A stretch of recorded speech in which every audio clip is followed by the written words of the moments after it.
Hello et bienvenue chez Éclosion, le podcast où je te partage l'art d'aimer la vie. Moi c'est Chloé, praticienne en soins énergétiques. J'accompagne ceux qui le souhaitent à prendre conscience de leur potentiel et à faire rayonner leur lumière. Ici, je te propose des pistes et sujets de réflexion pour éclore à toi-même et faire éclore tes projets et aspirations. Si tu souhaites faire le plein de bonnes vibes, d'inspiration et de motivation, compte jusqu'à 3 et ensemble, on y va.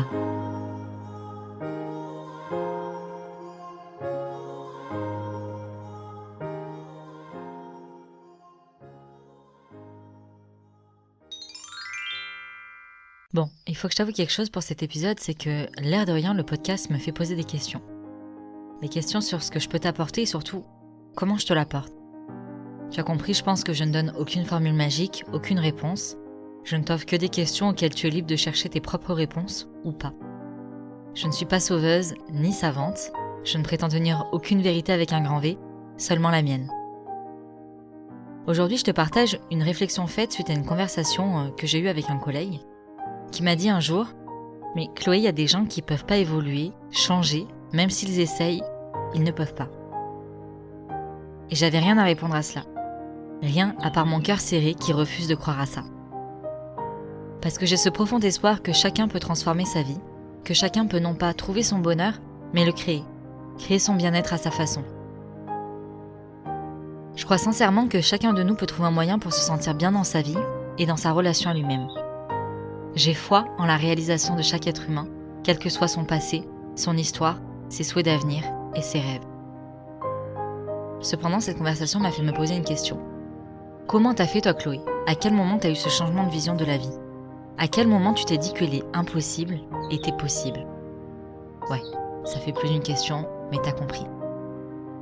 Alors voilà, dans cet épisode, je te livre une partie de mon histoire, pour que peut-être tu puisses voir que toi aussi tu peux provoquer ta chance, faire tourner la roue et t'expanser en toute liberté vers ta vérité et la beauté de toutes tes facettes, qu'elles soient blanches, noires, grises ou colorées.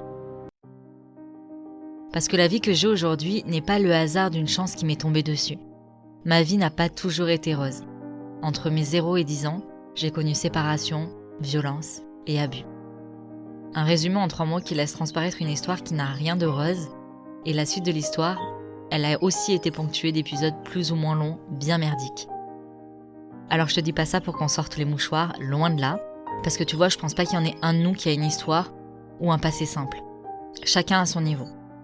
Je connais certaines personnes qui ont perdu un père ou une mère, tôt, trop tôt, et d'autres qui ont eu les deux et qui auraient préféré vivre sans un des deux.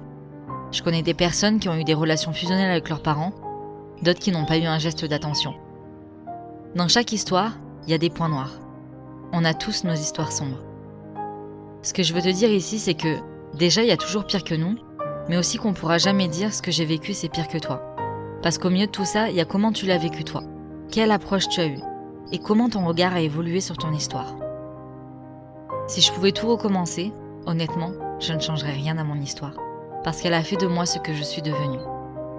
Alors à quel moment j'ai changé de point de vue ? Comment j'ai fini par tomber folle amoureuse de la vie et de tout ce qu'elle m'offre, même dans l'ombre ? Ça n'a jamais été une question de chance. La chance, je l'ai eue parce que je l'ai provoquée. Et je crois que chacun d'entre nous peut le faire. Bien sûr que ça demande du courage et de la force, mais ces choses-là, c'est des choses qu'on peut cultiver. Parce que, qu'on veuille l'admettre ou non, on a tous ces graines en nous.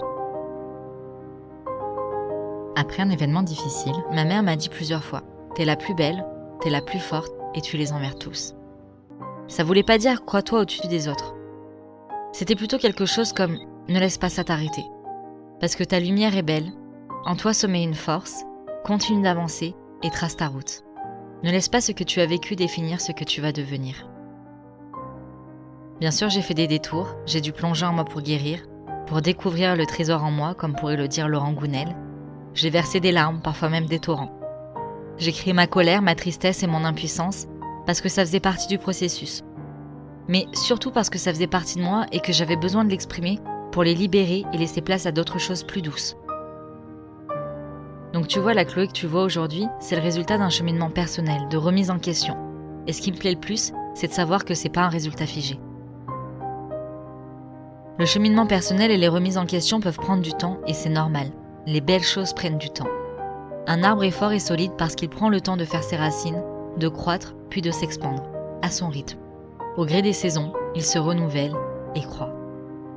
Il n'y a pas de recette magique. La seule chose peut-être, c'est d'oser provoquer sa chance, de ne rien laisser t'empêcher de réaliser ce qui est cher à ton cœur, ce qui te fait vibrer, chanter. Ni les événements, ni les personnes, ni même toi-même. Provoque ta chance, ose y croire, parce qu'au pire tu vas apprendre et au mieux tu vas réussir. Dans les 2 cas, c'est gagnant-gagnant. Et si je devais dire quelque chose à mon collègue aujourd'hui, le même qui m'a dit que parfois les gens ne peuvent pas, même s'ils le veulent, je lui dirais que le meilleur arrive à ceux qui ne baissent jamais les bras, à ceux qui croient, à ceux qui ont la foi, que ce soit en Dieu, Allah, Bouddha, Ganesh, en l'univers, en l'infiniment grand ou encore en soi. La réalisation du beau, de l'impossible appartient à ceux qui ont le courage d'essayer, même si leurs jambes tremblent, à ceux qui font des pauses pour reprendre leur chemin, à ceux qui osent se perdre pour se retrouver. J'ai pas de baguette magique, pas de formule, parce que chacun est unique et chacun trouve la sienne. Et quand bien même j'aurai une baguette, je ne l'utiliserai pas, car c'est l'expérience qui fait grandir. C'est l'expérience qui révèle. Cet épisode n'est peut-être pas des plus roses, mais c'est une chose qui me semblait juste à dire. Aide-toi et le reste viendra. Vis pleinement l'expérience qu'est ta vie. Révèle-toi à travers tes expériences. Sois fier de toi. Dis-le, là tout de suite. Murmure-le-toi. Je suis fier de toi. Qu'importe dans quel état tu te trouves, à quelle étape tu en es de ta vie, dans quel mood tu es, dis-le toi. Je suis fier de toi. Parce que tu as déjà eu des combats et des victoires. Et t'en auras d'autres. Peut-être même plus belle et plus grande que tu ne l'imagines. Je voudrais te dire que j'en suis sûre, mais cela ne dépend que de toi. Par contre, je peux te dire que moi, je crois en toi, même si je te connais pas, parce que je suis de celles qui croient que chaque ombre émane d'une lumière. Ça sera pas suffisant, je le sais, parce que pour que tu puisses révéler ta lumière, croire en toi et être fier de ce que tu es, ça ne dépend que de toi. Qu'importe ton imperfection, c'est ça qui te rend terriblement, irrésistiblement brillant. Alors aujourd'hui, je ne te ferai aucune invitation, si ce n'est celle de t'inviter toi-même à créer tes propres expériences, à créer ta propre danse, ton propre jardin. T'inviter toi-même à manger à ta table, à t'aimer comme tu aimerais un ami, tel qu'il est, sans jugement. Alors, ça te dit de te prendre toi-même par la main pour aller provoquer ta chance ? Et voilà, c'est déjà la fin de cet épisode, j'espère qu'il t'aura plu et surtout qu'il t'aura inspiré. Si tu souhaites découvrir un peu plus de mon univers ou prolonger l'aventure, tu peux t'abonner à mon compte Instagram eclos.si.ion. Je sais, c'est pas le nom le plus simple, du coup tu peux aussi le retrouver dans la barre de description. Dans tous les cas, on se donne rendez-vous la semaine prochaine pour un nouvel épisode et d'ici là, je te souhaite une belle semaine et t'envoie full love sur ton joli cœur de doué. Prends soin de toi.